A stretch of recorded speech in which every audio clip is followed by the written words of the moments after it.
رب اشرح لي صدري ويسر لي أمري واحلل عقدة من لساني يفقهوا قولي. الحمد لله العلي الكبير المتعال، والصلاة والسلام على سيدنا ومولانا محمد المتبع في الأحوال والأقوال والأفعال، وعلى آله وصحبه التابعين له في كل حال. أما بعد، فأعوذ بالله من الشيطان الرجيم. بسم الله الرحمن الرحيم. ولا تقولوا لمن يقتل في سبيل الله أموات بل أحياء ولكن لا تشعرون. صدق الله مولانا العظيم، وبلغنا رسوله النبي الأمين المكين، ونحن على ذلك لمن الشاهدين والشاكرين، والحمد لله رب العالمين. مولاي صل وسلم دائما أبدا على حبيبك خير الخلق كلهم، هو الحبيب الذي ترجى شفاعته لكل هول من الأهوال مقتحم. يا رب بالمصطفى بلغ مقاصدنا، يا رب بالمصطفى بلغ مقاصدنا، يا رب بالمصطفى بلغ مقاصدنا، واغفر لنا ما مضى يا واسع الكرم، واغفر لنا ما مضى يا واسع الكرم.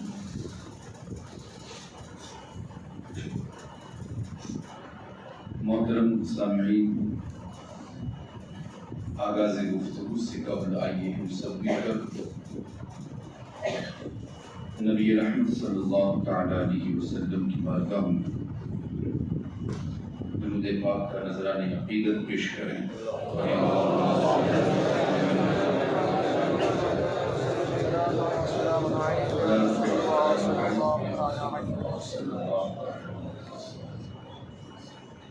بات چل رہی تھی واقعہ کربلا کے دوران. واقعہ کربلا کہ جو ہمیں ایک نہیں بلکہ کئی طرح کے پیغام عطا کرتا ہے. پچھلی جمعہ اس حوالے سے گفتگو ہوئی تھی، جیسا کہ آپ لوگوں کے ذہن میں ہوگا کہ واقعہ کربلا، اور چونکہ صرف واقعہ کربلا ہی نہیں، اس سے پہلے بھی یا اس کے بعد جو بھی داستانیں اور جو بھی واقعات رونما ہوئے، ان سب میں اللہ رب العزت نے ہمارے لیے بہت سارے پیغامات مضمر فرمائے.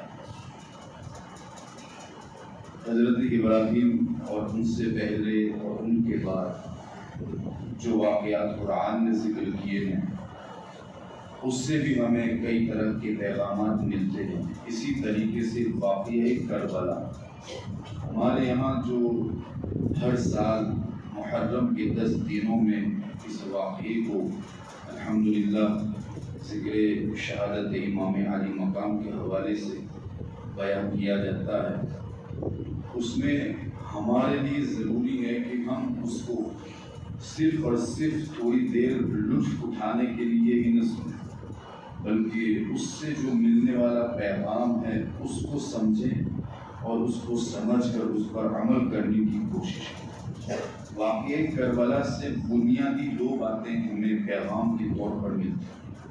ایک تو یہ کہ اس سے ہمارا عقیدہ، جو ہم اہل سنت و جماعت کا عقیدہ ہے، وہ ہمیں اس سے نصیب ہوتا ہے. یعنی اس کے ذریعے ہم جس عقیدے پر قائم ہیں اس کا ثبوت بھی ہمیں اس سے ملتا ہے. اور ساتھ ہی ساتھ اعمال کے حوالے سے اس میں بھی بہت ساری باتیں پیغام کے طور پر ہمیں ملتی ہیں. ہمیں چاہیے کہ ہم اس کو سمجھیں اور سمجھ کر اس پر عمل کرنے کی کوشش کریں. واقعہ کربلا سے عقائد کے حوالے سے جو عقیدہ ہمیں ملتا ہے وہ پچھلی جمعہ اس حوالے سے گفتگو کی گئی تھی کہ سب سے پہلے مصطفیٰ کریم علیہ السلام کا علم غیب کا عقیدہ ہمیں ملتا ہے.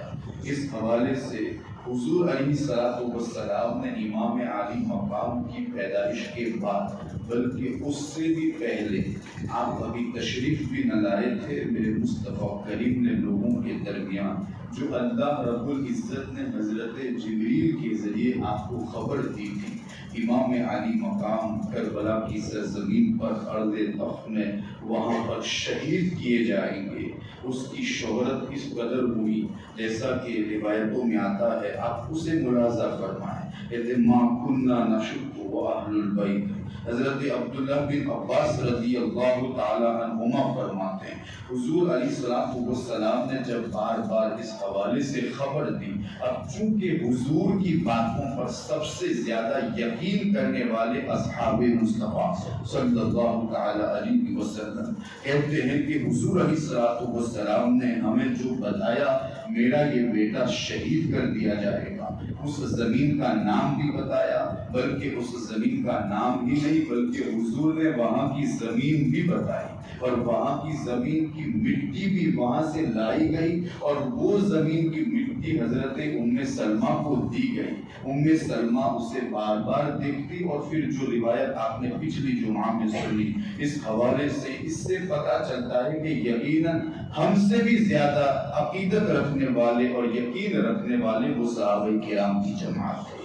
حضرت ام سلمہ کا بار بار روزانہ آ کر دیکھنا یہ اس بات کی علامت تو ہے کہ حضور علیہ السلام کا فرمان بالکل حق ہے، گویا کہ وہ یہ کہنا چاہتی ہیں کہ درخت اپنی جڑوں سے اکھڑ سکتا ہے، پہاڑ اپنی جگہ سے اکھڑ کر دوسری جگہ جا سکتا ہے، لیکن مصطفیٰ کریم کا فرمان جھوٹا نہیں ہو سکتا۔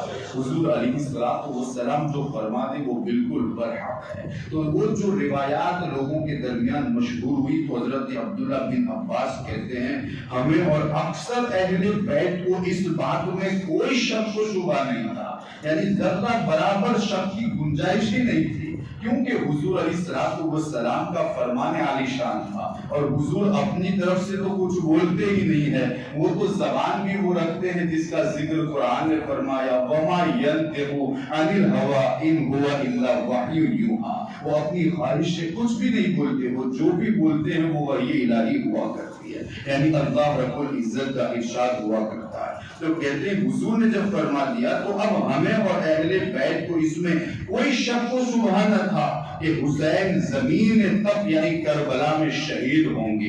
ہر شخص جانتا تھا کہ امام علی مقام کو شہید کر دیا جائے گا۔ حضور کا بیان فرمانا، صحابہ کرام کا اس پر یقین کر لینا، یہ اس بات کی علامت ہے کہ اللہ کے رسول کو اللہ رب العزت نے علم غیب عطا فرمایا، اور پھر صحابہ نے اسے یقین کر کے اس کی شہرت آپ نے لوگوں کے سامنے بیان فرمائی، اور اس واقعے کی تشہیر ہوئی۔ یہ بھی اس بات کی علامت ہے کہ صحابہ کا بھی یہ عقیدہ تھا کہ ہاں حضور کو علم غیب ہے، اگر ان کا یہ عقیدہ نہ ہوتا تو وہ کبھی بھی اس کو تسلیم نہ کرتے۔ حضرت ام سلمہ بار بار اس کو دیکھنے کے لیے نہ نکلتی، حضرت عبداللہ ابن عباس بھی یہ نہ کہتے کہ ہمیں شک و شبہ کی کوئی گنجائش ہی نہیں تھی۔ ان کا یہ فرمان اس بات کی دلیل ہے کہ ہاں ہمارا یہ عقیدہ ہے کہ اللہ رب العزت نے اپنے حبیب کو علم غیب عطا فرمایا ہے، اور الحمدللہ ثم الحمدللہ یہی عقیدہ ان لوگوں کے ذریعے ہم سنیوں کو نصیب ہوا ہے، ہم اہل سنت و جماعت کو نصیب ہوا ہے، اور الحمدللہ ہم علم غیب کے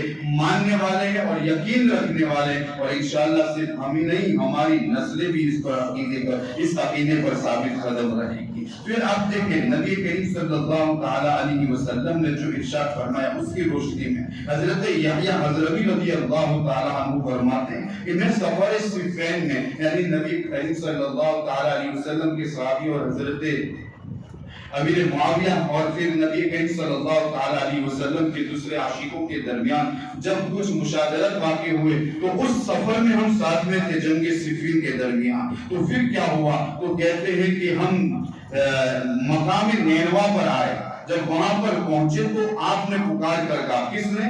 حضرت علی کرم اللہ تعالی وجہہ الکریم نے، جبکہ آپ راستے میں تھے اور اس جگہ پہنچے جس کو نینوا کہا جاتا ہے۔ توجہ ہے آپ کی، ذرا توجہ فرمائیں۔ کہتے ہیں کہ جب وہاں پر پہنچے تو آپ نے پکارا صبرن یا ابا عبداللہ، صبرن کہ اے ابو عبداللہ، یہ حضرت امام علی مقام کی کنیت ہے، یعنی آپ اس وقت انہیں کہہ رہے ہیں کہ اے ابو عبداللہ، اے ابو عبداللہ، فرات کے کنارے صبر کرنا، فرات کے کنارے صبر کرنا، فرات کے کنارے صبر سے کام لینا۔ تو کہتے ہیں جب وہاں پر یہ بتایا گیا تو میں نے عرض کیا، حضرت یحییٰ حضرمی کہتے ہیں میں نے عرض کیا یہ کیا، ماذا، یہ کیا کیا آپ نے، آپ کس کو پکار رہے ہیں اور یہ کیا ہو رہا ہے اور یہ کیا پیغام دے رہے ہیں؟ تو آپ نے اس وقت کہا تھا قال ان النبی صلی اللہ علیہ وسلم قال حدثني جبریل ان الحسین یقتل بشق الفرات وارانی قبضة من تربہ، کہتے ہیں میرے مصطفیٰ کریم علیہ السلام نے ارشاد فرمایا مجھے جبریل نے بتایا ہے کہ حسین فرات کے کنارے قتل ہوگا اور مجھے وہاں کی مٹی بھی انہوں نے مجھے بتلائی ہے۔ یہ نبی کریم صلی اللہ تعالی علیہ وسلم کے داماد حضرت علی کرم اللہ تعالی وجہہ الکریم کے اس بات پر یقین کہ ہاں ابو عبداللہ یعنی امام علی مقام کربلا کی سرزمین پر شہید ہوں گے، اور ان کا وہاں پہنچ کر یا ابا عبداللہ صبرن کہنا، صبرن یا ابا عبداللہ کہنا، یہ بھی اس بات کی دلیل ہے کہ حضرت علی کا بھی یہ عقیدہ ہے کہ اللہ رب العزت نے مصطفیٰ کریم کو علم غیب عطا فرمایا، ورنہ کیا ضرورت تھی وہاں جا کر یہ کہنے؟ اور پھر یہی نہیں، ایک مرتبہ مقام ینبع میں آپ وہاں بیمار ہو گئے، بہت زیادہ بیمار ہو گئے، بہت علیل ہو گئے، تو لوگوں نے آپ سے کہا حضور یہاں سے رحلت فرما لیتے ہیں، مدینہ منورہ پہنچتے ہیں، وہاں پر آپ کی تزیید و تقویم بھی ہوگی، اچھے سے ہوگا سب کچھ۔ اس وقت حضرت علی کرم اللہ تعالی وجہہ الکریم نے لوگوں سے مخاطب ہو کر کہا تھا میرا انتقال ابھی نہیں ہوگا۔ لوگ کہتے ہیں کسی کو پتا نہیں کہ کون کب مرے گا، اور قرآن کی 21ویں پارے کی آیت کریمہ پیش کرتے ہیں ہاں یہ جو بتایا گیا کہ یہ اللہ کے سوا کوئی نہیں جانتا، وہ ذاتی طور پر ہے، یعنی ذاتی طور پر کوئی شخص نہیں جانتا کہ کون کہاں مرے گا، کس حال میں مرے گا، اور پیٹ میں کون سا بچہ ہے کیا ہے یہ کوئی نہیں جانتا، لیکن اگر اللہ تعالیٰ جسے بتا دے تو وہ ضرور جانتا ہے۔ اور یہ وہ باتیں جو اللہ رب العزت نے اپنے حبیب کو عطا فرمائی، اور حبیب کے صدقے میں ان کے غلاموں کو بھی عطا فرمائی۔ اور پھر آپ دیکھیں حضور علیہ السلام کی کہ داماد حضرت کریم علی کرم اللہ تعالی وجہہ الکریم کہتے ہیں میرا انتقال ابھی نہیں ہوگا۔ آپ کیسے کہتے ہیں؟ تو اس وقت حضرت علی نے کہا مجھ کو میرے نبی نے مصطفیٰ کریم نے ارشاد فرمایا علی اس وقت تک تمہارا انتقال نہیں ہوگا جب تک کہ تم امیر المؤمنین نہیں ہو جاتے۔ ذرا یقین ملاحظہ کریں، لوگ ہمارے عقیدے اور ہمارے یقین کو متزلزل کرنا چاہتے ہیں، لیکن یہاں پر کربلا کا پیغام ہمیں اس بات کی دعوت دے رہا ہے کہ مصطفیٰ کریم علیہ السلام کو اللہ رب العزت نے علم غیب عطا فرمایا۔ اور پھر میں نے آپ کو بتایا تھا نا کہ ہم جو حضور علیہ السلام کے حوالے سے علم غیب کا جو عقیدہ رکھتے ہیں وہ کیا ہے؟ اللہ رب العزت کی عطا سے، توجہ ہے نا، ہم یہ نہیں کہتے کہ حضور علیہ السلام نے اپنی ذات سے اس کو سب خبر آپ نے حاصل کی، نہیں، ہمارا تو یہی عقیدہ ہے کہ جو آپ بتا رہے ہیں وہ سب اللہ کا فضل ہے اور اللہ کی عطا سے۔ امام اہل سنت نے فرمایا کہ اگر کوئی شخص کروڑویں حصے کے برابر بھی اگر ذاتی تسلیم کرے وہ مشرک ہو جائے گا، اس لیے کہ ذاتی علم صرف اللہ رب العزت کے لیے، اور حضور علیہ السلام کو جو علم عطا ہوا وہ عطائی ہے، وہ اللہ رب العزت کا عطا کیا ہوا ہے۔ بلکہ حضور علیہ السلام کو پتہ ہے، جیسے آپ نے ایک حدیث پہلے ملاحظہ فرمائی نا، ام الفضل نے کہا تھا کہ میں نے خواب دیکھا، اس میں حضور نے کیا فرمایا تھا؟ کہا کہ تم نے تو اچھا خواب دیکھا، ایک بچہ پیدا ہوگا، بچی بھی نہیں فرمائے کیونکہ حضور کو پتا ہے کہ ان کے پیٹ میں کیا ہے۔ اور پھر یہی نہیں بلکہ کہتے ہیں کہ عبداللہ ابن عباس آپ کے چچا کے بیٹے اور آپ کے صحابی، اور جس کو مصطفیٰ کریم نے ابو الخلفاء کہا، یعنی آپ ابھی تشریف بھی نہ لے آئے تھے، اس سے پہلے آپ نے اپنی چچی سے کہا کہ ہاں آپ حاملہ ہیں، آپ کے پیٹ میں بچہ ہے، جب وہ پیدا ہو جائے تو اسے میرے پاس لے آنا۔ حضرت ام الفضل کہتے ہیں اس وقت نے کہا کہ حضور یہ کیسے ہوگا؟ کہا جو میں کہتا ہوں وہی ہوگا۔ کہتے ہیں پھر عبداللہ کی پیدائش ہوئی، میں حضور کی بارگاہ میں لے گئی، حضور نے انہیں بائیں دائیں کان میں اذان کہی، بائیں کان میں انہوں نے اقامت کہی، اور پھر کہا یہ خلفاء کا باپ ہے، یہ حضور علیہ السلام کا فرمان عالی شان اس بات پر دلالت کرتا ہے کہ ہاں اللہ نے جہاں پر یہ بتایا کہ کوئی نہیں جانتا کہ ماں کے پیٹ میں کیا ہے، کون کہاں مرنے والا ہے، وہ ذاتی طور پر کوئی نہیں جانتا، اور اگر اللہ فضل فرما دے اور اللہ کی عطا ہو جائے تو مصطفیٰ بھی جانتے ہیں اور مصطفیٰ کے صدقے میں ان کے غلام بھی جانتے ہیں۔ میں نے اس سے پہلے بھی ایک بات آپ کے سامنے پیش کی تھی، حضرت عائشہ صدیقہ رضی اللہ تعالی عنہا کے حوالے سے اور ابو بکر صدیق رضی اللہ تعالی عنہ کے حوالے سے۔ حضرت ابو بکر صدیق جب جس مرض میں آپ مبتلا تھے اور جب آپ کا وصال پرملال ہونا تھا، اس وقت آپ نے حضرت عائشہ کو اپنے قریب بلایا تھا اور پھر کہا تھا دیکھو میرے جو بیٹیاں ہیں میرا ترکہ ان کے درمیان تقسیم کر دیا جائے، تمہاری اتنی بہنیں، کہتے ہیں کہ میری تو اتنی بہنیں یعنی دو بہنیں ہیں، تو کہتے ہیں ایسا نہیں، میری ایک دوسری بیوی جو ہے اس کے پیٹ میں بھی بچی ہے، جب وہ پیدا ہو جائے تو اس کو بھی اس میں سے حصہ دے دینا۔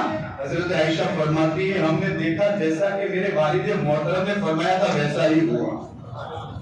یہ وہ چیزیں ہیں جو ہمیں اس بات کی دعوت دے رہے ہیں کہ ہاں الحمدللہ مصطفیٰ کریم علیہ السلام کو اللہ رب العزت نے اتنا علم عطا فرمایا ہے، اور پھر حضور علیہ السلام کو علم غیب عطا فرمایا، اور آپ ہی کو نہیں بلکہ آپ کے صدقے میں آپ کے غلاموں کو بھی عطا فرمایا۔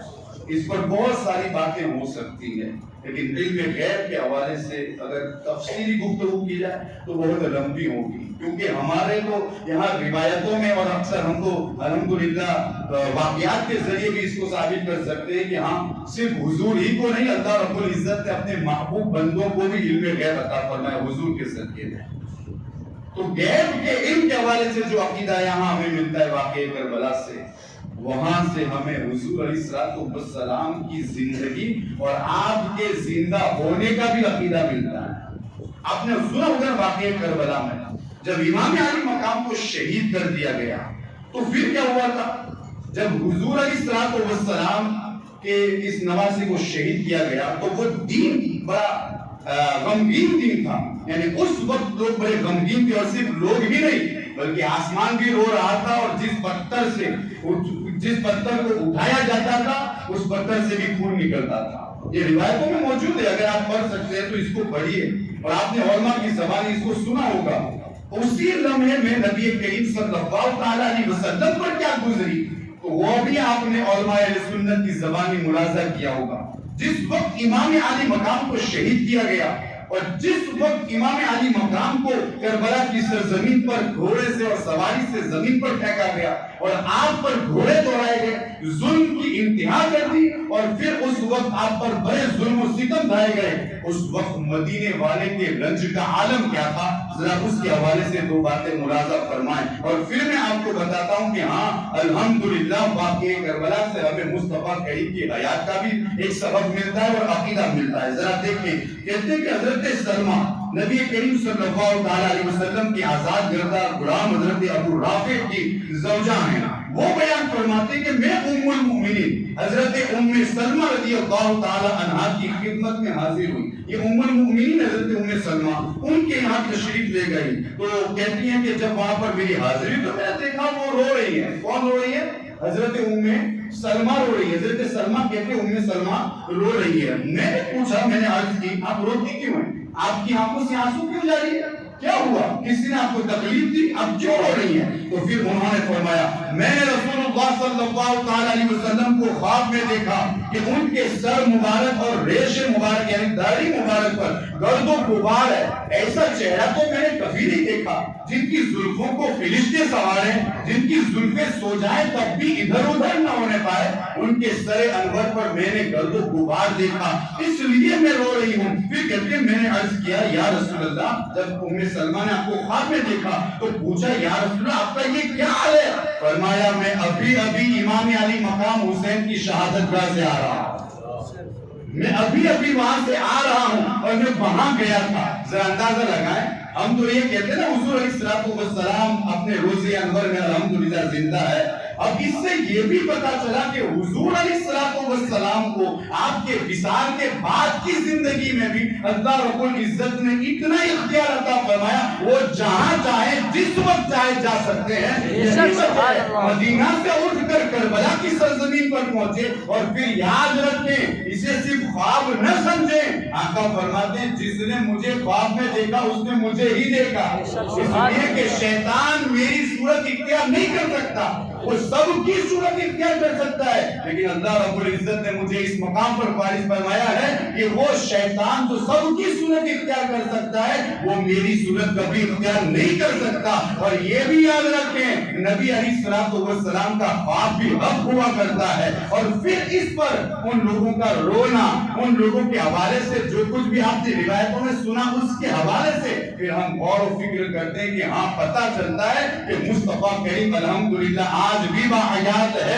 اتنا ہے کہ وہ ہمارے درمیان سے ظاہری طور پر پردہ فرما چکے ہیں. اور پھر میں یہ باتیں اس لیے آپ کے سامنے پیش کر رہا ہوں کہ چونکہ یوٹیوب کا زمانہ ہے, آپ جب یوٹیوب اوپن کریں گے تو آپ کو بہت سارے ایسے بکنے والے بھی ملیں گے جو آج بھی کہتے ہیں کہ تم یہ کہتے ہو پردہ فرما چکے, یہ کہتے ہو وصال فرما چکے, یہ کہتے ہو ظاہری طور پر چلے گئے. حالانکہ ان کے کچھ علماء نے بھی یہ لکھا ہے کہ ہاں حضور علیہ السلام آج بھی اپنے قبر انور میں جیسے پہلے زندہ تھے ویسے ہی اس دنیا سے رخصت ہونے کے بعد زندہ ہے. اور اس پر انہوں نے حوالے بھی پیش کیا. الحمدللہ ہم اہل سنت و جماعت کا توقیر ہے. لیکن کچھ ایسے ملا ان کے آج بھی یوٹیوب پر یہ بھونکتے ہوئے نظر آتے ہیں کہ وہ تو انتقال کر گئے, وہ تو مر گئے, وہ تو اس دنیا سے رخصت ہو گئے. تو پھر اب ہمارا بھی یہ عقیدہ پختہ ہونا چاہیے اور یہ یقین پختہ ہونا چاہیے کہ الحمدللہ اللہ رب العزت نے اپنے حبیب کو بعد وصال کی زندگی بھی ویسے ہی عطا فرمائی جیسے وصال کے پہلے عطا فرمائی.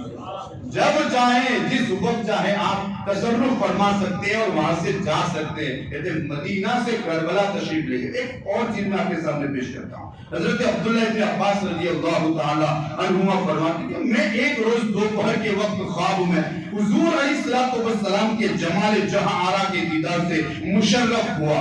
میں نے دیکھا کہ حضور علیہ السلام کے بال مبارک چہرے انور پر بکھرے ہوئے ہیں اور گرد آلود ہے اور دست اقدس میں خون سے بھری ہوئی ایک بوتل ہے. دست اقدس میں کیا ہے؟ خون سے بھری ہوئی ایک بوتل ہے. کہتے ہیں میں نے عرض کیا یا رسول اللہ صلی اللہ علیہ وسلم میری جان آپ پر قربان اور آپ پر فدا اور میرے ماں باپ آپ پر فدا اور قربان ہوں, بوتل کیسی ہے؟ اس وقت مصطفیٰ کریم علیہ السلام سے جب میں نے پوچھا حضور یہ ہاتھ میں بوتل نظر آ رہی ہے جس میں خون بھی ہے اور آپ رنج و ملال میں مبتلا ہے, یہ رنج و ملال کیوں ہے اور کیسا ہے؟ ارشاد فرمایا کہ اس بوتل میں میرے نور نظر حسین اور ان کے جانثار ساتھیوں کا خون ہے جسے میں نے آج صبح سے اٹھایا ہے اور میں اٹھا رہا ہوں. حضرت عبداللہ ابن عباس فرماتے ہیں ذرا دیکھیں کہ میں نے اس وقت اور تاریخ کو یاد رکھا. کچھ دنوں کے بعد جب خبر آئی تو معلوم ہوا ہاں جس وقت میں نے خواب دیکھا تھا اسی وقت امام کو شہید کیا گیا. حضرت عبداللہ ابن عباس کی یہ روایت بھی اس بات پر دلالت کرتی ہے ہاں اللہ رب العزت نے مصطفیٰ کریم علیہ السلام کو یہ اختیار عطا فرمایا ہے کہ بعد وصال وہ جہاں چاہے جا سکتے ہیں, جس کو چاہے نواز سکتے ہیں. اور یہ حقیقت ہے, اس میں ذرہ برابر شک کی کوئی گنجائش نہیں. اور یہی عقیدہ الحمدللہ یہی عقیدہ الحمدللہ ہم اہل سنت و جماعت کا ہے. الحمدللہ یہی تو وجہ ہے کہ جب بھی موقع ملتا ہے مصطفیٰ کریم پر درود و سلام کا نذرانہ پیش کریں. ہمارا تو یہ عقیدہ ہے نا کہ حضور علیہ السلام الحمدللہ دور و نزدیک کی سننے والے ہو کانے لالے کرامت پہ لاکھوں سلام. ہم یہ نہیں کہتے وہاں پہنچو تو سنتے ہیں, یہاں سے پکارو تو نہیں سنتے, وہاں جا کر کہو یا رسول اللہ تو ٹھیک ہے, یہاں سے کہو یا رسول اللہ تو یہ شرک ہے. ہم یہ نہیں ہیں.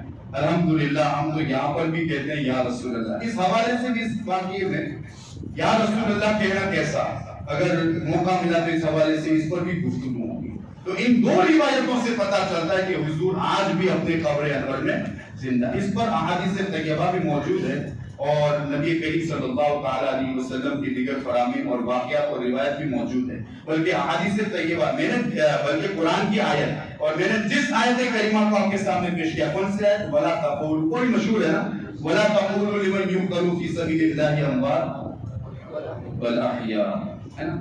یہی آیت کریمہ پیش کی. اب اندازہ لگائیں ذرا برابر اگر اللہ نے عقل دی ہے تو ذرا عقل سلیم کا استعمال کر کے دیکھیں. شہید کس کو کہتے ہیں؟ شہید کا مقام اور مرتبہ بہت بلند و بالا ہے، اس کا خون زمین پر گرنے سے پہلے رب کی بارگاہ میں وہ مقبول ہو جاتا ہے۔ شہید کل میدان قیامت میں 70 افراد کی بخشش کروائے گا، بلکہ اس سے بھی زیادہ تقریباً۔ تو کہتے ہیں شہید کا جو مقام اور مرتبہ ہے وہ بہت بلند و بالا ہے۔ اور میں یہ پوچھوں آپ سے کہ شہید کو شہادت کا جو مقام اور مرتبہ ملا وہ کس کے صدقے میں؟ کس کے صدقے میں؟ ذرا اندازہ لگائیں، کس کے صدقے میں ملا؟ یہ سب کچھ تو میرے مصطفیٰ کریم کے صدقے میں ملا۔ شہید کس کو کہتے ہیں؟ جو شہادت سے سرفراز ہو جائے، اور وہ جو کچھ بھی ملا میرے مصطفیٰ کریم کے صدقے میں ملا۔ شہید تو زندہ رہے اور جس کے صدقے میں جو کچھ ملا وہ مردہ ہو جائے، ایسا کیسے ہو سکتا ہے؟ حالانکہ نبیوں کا مقام اور مرتبہ تو ان سے بھی بلند و بالا ہے۔ الحمدللہ، جیسے شہید زندہ ہے ویسے ہمارے نبی اور دیگر انبیاء بھی زندہ ہے۔ حضور علیہ السلام فرماتے ہیں صرف زندہ نہیں کیا کہ وہ سوئے رہے وغیرہ، بلکہ ان کا تو عالم یہ کہ میں معراج کی رات میں قبر موسیٰ سے گزرا، میں نے دیکھا موسیٰ اپنی قبر میں نماز پڑھ رہا ہے، قبر میں نماز پڑھ رہے ہیں، اللہ اکبر۔ اور پھر آپ دیکھیں ابھی تو نماز پڑھ رہے تھے، پھر حضور پہنچے مسجد اقصیٰ میں، کہتے ہیں وہاں موسیٰ بھی حاضر ہے، وہاں موسیٰ بھی حاضر ہے۔ ایک نہیں کئی روایتیں موجود ہیں، اللہ اکبر۔ اگر ہم پڑھیں تو اس کے ذریعے ہمارا ایمان بھی مضبوط ہوتا ہے، ہمارا یقین بھی مضبوط ہوتا ہے۔ اور پھر آپ دیکھیں یوٹیوب بہت ساری روایت موجود ہے، ایک روایت مجھ کو بہت پسند ہے، وہ میں آپ کے سامنے پیش کرتا ہوں۔ حضرت بلال بن حارث، آپ دیکھیں روایتوں میں پڑھتے ہیں، پڑھ سکتے ہیں آپ اسے، کہتے ہیں کہ حضرت بلال بن حارث حضور کی بارگاہ میں پہنچے، حضرت عمر کا زمانہ تھا، 4 سال کا زمانہ تھا، تو کہتے ہیں کہ جب وہاں روضہ انور پر پہنچے تو آپ نے حاضری دے کر عرض کی، یا رسول اللہ اس اللہ رب العزت سے دعا مانگے، آپ کی امت ہلاک ہو رہی ہے، الگ وہ ہلاک ہو رہی ہے، پانی کا نام و نشان نہیں، یہ جانور مر رہے ہیں، انسان بھوکے ہیں۔ پھر مصطفیٰ کریم کی بارگاہ میں جب عرض کی گئی اور پھر وہ وہاں سے روانہ ہو گئے، جب وہاں سے روانہ ہوئے تو کہتے ہیں وہ آرام کرنے لگے۔ میں یہ پوچھتا ہوں سب سے پہلے حضرت بلال کس نیت سے وہاں پر پہنچے ہوں گے؟ کیوں وہاں پر پہنچے؟ کیا انہیں نہیں پتا تھا کہ ڈائریکٹ اللہ سے ہم دعائیں مانگے تو اللہ رب العزت قبول فرمائے گا، کیونکہ وہی دعائیں قبول فرماتا ہے؟ لیکن مصطفیٰ کریم کا مقام اور مرتبہ کچھ ہے۔ ہم ہاتھ اٹھائے یہ اور ہے، مصطفیٰ ہاتھ اٹھائے یہ اور ہے، ہم ہاتھ اٹھائے وہ اور ہے، اور مصطفیٰ کریم ہاتھ اٹھائے وہ اور۔ کہتے ہیں جب عرض کی گئی تو کہتے ہیں کہ اس کے بعد آپ سو گئے، مصطفیٰ کریم خواب میں تشریف لائے، خواب میں تشریف لائے، کہاں کی تھی عمر کے پاس، فقرأ منی السلام، تم اس کے پاس جاؤ اور عمر سے میرا سلام کہنا ہے، انہم یسقون، فکر نہ کریں اللہ رب العزت بارش ضرور بھیجنے والا ہے۔ یہ وہ باتیں ہیں خواب میں آ کر مصطفیٰ کریم کا یہ مزدہ جاویزہ سنانا اور کہنا کہ عمر کے پاس جاؤ اور ان کو سلام کہو اور ان سے کہو تمہیں بارش ضرور عطا کی جائے گی، یہ اس بات کی دلیل ہے مصطفیٰ کریم قبر انور میں سنتے بھی ہیں، اور جو سناتا ہے اس کی سن کر اس کی فریاد رسی کرتے بھی ہیں، اور دوسروں کو سلام پہنچاتے بھی ہیں، اس کا جواب دیتے بھی ہیں، اور جو بھی آتا ہے ان کی مانگیں پوری بھی کی جاتی ہے۔ ابو عبداللہ محمد بن علاء رحمۃ اللہ تعالی کہتے ہیں ایک مرتبہ حضور کی بارگاہ میں پہنچا، رات کا وقت تھا، بہت بھوکا تھا، میں نے حضور کی بارگاہ میں عرض کیا یا رسول اللہ اللہ ہی جانتا ہے، اگر اجازت ہو تو یہ روایت پیش کہتے ہیں اللہ ہی جانتا ہے میں کتنا بھوکا ہوں۔ کہتے ہیں کہ یہ سب عرض کرنے کے بعد کہا حضور آج میں آپ کا مہمان ہوں، آج میں آپ کا مہمان ہو، چونکہ بھوک غالب تھی مجھے نیند آ گئی، اور جب نیند آئی تو کیا ہوا، میرے مصطفیٰ کریم روٹی لے کر حاضر ہوئے، میرے ہاتھوں میں تھی اور کہا اسے کھا لو۔ دیکھو یہ مہمان بن کر جو جاتے ہیں مصطفیٰ آپ بھی میزبانی کرتے ہیں، کہتے ہیں میرے ہاتھ نبی کریم صلی اللہ علیہ وسلم نے مجھے روٹی عطا فرمائی، میں نے وہ روٹی کھائی، اور جب نیند سے بیدار ہوا تو یہ صرف خواب نہیں تھا، میں نے آدھی روٹی جو خواب میں بچائی تھی وہ ابھی بھی میرے ہاتھوں میں موجود ہے، میرے ہاتھوں میں موجود تھی۔ اللہ اکبر، یہ نبی کریم صلی اللہ علیہ وسلم کی عطا ہے یارو۔ ہمارا یہ جو عقیدہ ہے اللہ رب العزت نے ہمیں جو عطا فرمایا ہے اور جس راستے کے ہمیں مسافر بنایا ہے، الحمدللہ یہ وہ عقیدہ ہے اور یہ وہ یقین ہے جس کو چھوڑا نہیں جا سکتا۔ الحمدللہ ہمارا بھی عقیدہ ہے حضور آج بھی زندہ ہے، ہماری نسلوں کا بھی عقیدہ رہے گا انشاءاللہ کہ حضور زندہ ہے، اور صرف زندہ ہی نہیں تصرف بھی فرماتے ہیں، جو مانگتے ہیں وہ عطا بھی فرماتے ہیں، اور دعا مانگنا سنتے سنتے بھی ہیں اور رب سے ان کی دعائیں مانگتے بھی ہیں اور رب تبارک و تعالیٰ کی بارگاہ میں اپنی گنہگار امت کی مغفرت بھی طلب کرتے ہیں. یہ ہمارا عقیدہ ہے. الحمدللہ یہ اللہ رب العزت کا فضل ہے کہ اللہ رب العزت نے ہمیں اس صراط مستقیم پر گامزن فرمایا. اور آپ سے گزارش ہے, واقعہ کربلا ہمیں جو اس بات کا درس دیتا ہے, ہمیں اس بات کو اپنے سینے میں محفوظ کر کے اسی پر اپنی زندگی گزارنی ہے. ہمارا جو عقیدہ ہے اہل سنت کا وہ الحمدللہ بڑا سنہری عقیدہ ہے جو بزرگان دین نے ہمیں عطا فرمایا, جو کئی کتابوں سے ثابت ہے الحمدللہ, بلکہ قرآن اور حدیث سے ثابت ہے. ہمیں اس پر گامزن رہنا ہے اور اس واقعہ کربلا سے ملنے والے اس عقیدے کے پیغام کے حوالے سے ہمیں نہایت ہی مضبوط ہونا ہے اور صرف ہمیں ہی نہیں, ہمیں اپنے دوستوں کو بھی مضبوط کرنا ہے. استغفر اللہ ربی من کل ذنب واتوب الیہ وما علینا الا البلاغ.